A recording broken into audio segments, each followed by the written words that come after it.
Череда кадровых перестановок, о которых так много говорилось в последнее время, совершилась буквально в течение нескольких дней перед сессией Госсовета Республики Татарстан.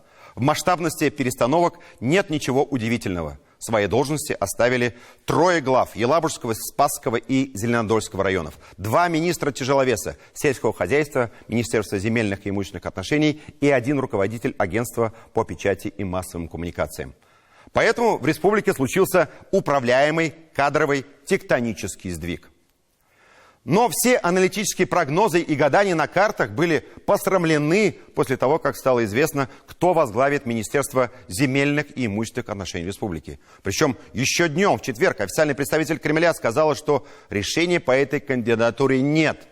И через несколько часов указом 553 президент освободил от занимаемой должности министра земельных и имущественных отношений Азата Хамаева. И указом 554 назначил в Минзем, тут нужна пауза, Аглиурина Фаниля Анваровича, работавшего помощником президента, а если быть точнее, начальником его службы безопасности. Этого предсказать не смог никто. До последней минуты власть сохранила интригу. Хотя, по моим данным, решение было принято достаточно давно, и уже известно, кто возглавит службу безопасности президента. Остальные кадровые назначения были ожидаемы. Марата Ахметова на посту министра сельского хозяйства сменил молодой, но в то же время уже опытный, проработавший на разных должностях Марат Зяббаров.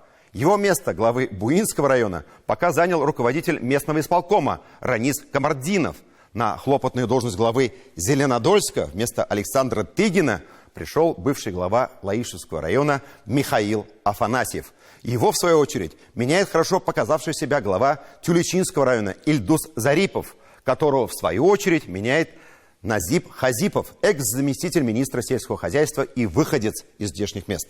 Вместо Камиля Нугаева, отправившегося депутатом в Госсовет во главе Спасского района, стал директор Болгорского музея-заповедника Фаргат Мухаметов. В Елабугу на смену Геннадию Емельянову пришел глава Ютазинского района Рустем Нуреев.